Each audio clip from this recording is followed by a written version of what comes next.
The Ideal of Human Unity.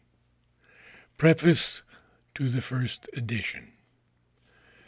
The chapters of this book were written in a serial form in the pages of the monthly review Aria, and from the necessity of speedy publication, have been reprinted as they stood, without the alterations which would have been necessary to give them a greater unity of treatment.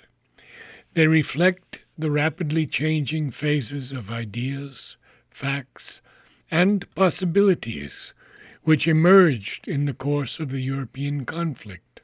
The earlier chapters were written when Russia was still an empire and an autocracy.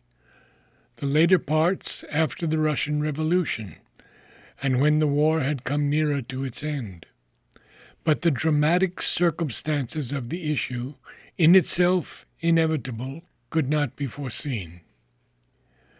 The reader may guide himself in regard to the references to contemporary conditions by observing that the first 4 chapters cover the close of the year 1915, the next 12, 1916, the 17th to the 28th, 1917, while the remaining 7 extend to July 1918.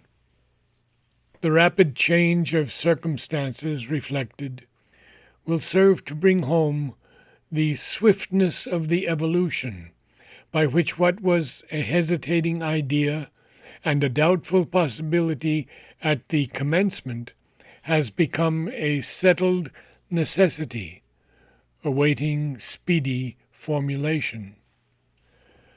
Subsequent events have rendered certain speculations and balancings out of date, for they have been solved by the logic of events. Austria is a name of the past. The empire of the Hohenzollerns has disappeared like a dream of the night. All Europe between the Rhine and the Volga is republican. Finally, most important of all, the League of Nations has now been decided upon, the American idea having triumphed, at least in principle, and is in travail of formation. But the main suggestions put forward in the book remain unaffected, or rather acquire a more pressing actuality.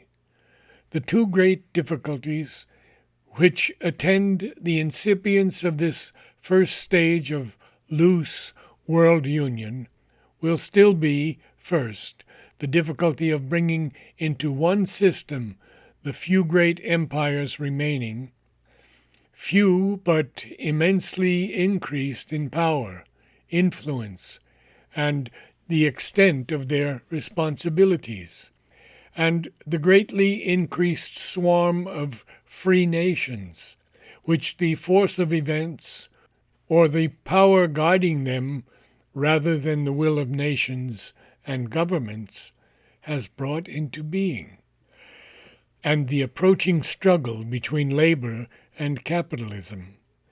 The former is only a difficulty and embarrassment, though it may become serious if it turns into a conflict between the imperialistic and the nationalistic ideas, or reproduces in the international scheme the strife of the old oligarchic and democratic tendencies in a new form.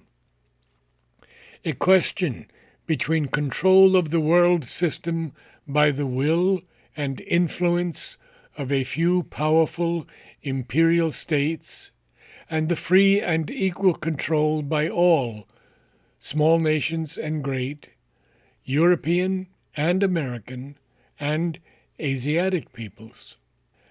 The second is a danger which may even lead to disintegration of this first attempt at unification, especially if, as seems to be the tendency, the League undertakes the policing of the world against the forces of extreme revolutionary socialism.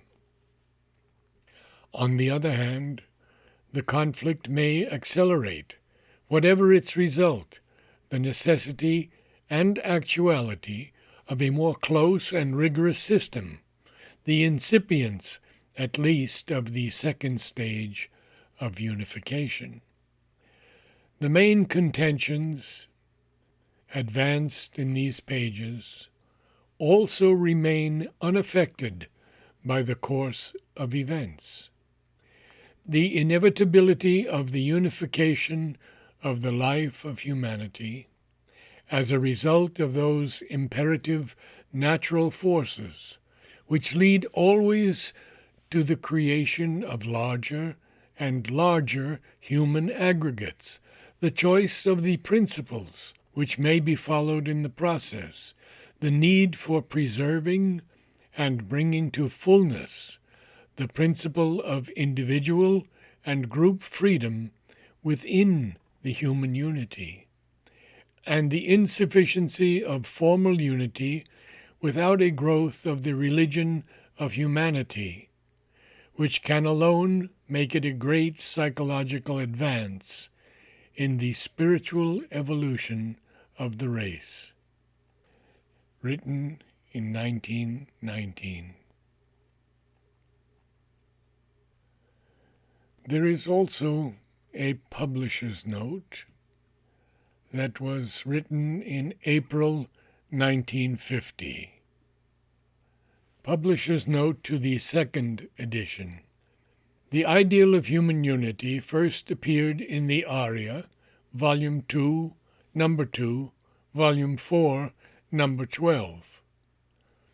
Complete in 35 chapters, serially from September 1915 to July 1918. It was reproduced in book form in 1919 by the Sons of India Limited, Madras, with 3 appendices, a preface, and a detailed synopsis of the chapters. The appendices contained articles from the Arya, setting forth the ideals of the review. The present edition is a revised version, but the revision was done before the last World War. It is, however, printed almost in that form, brought up to date by the addition of a postscript chapter dealing with the world conditions today.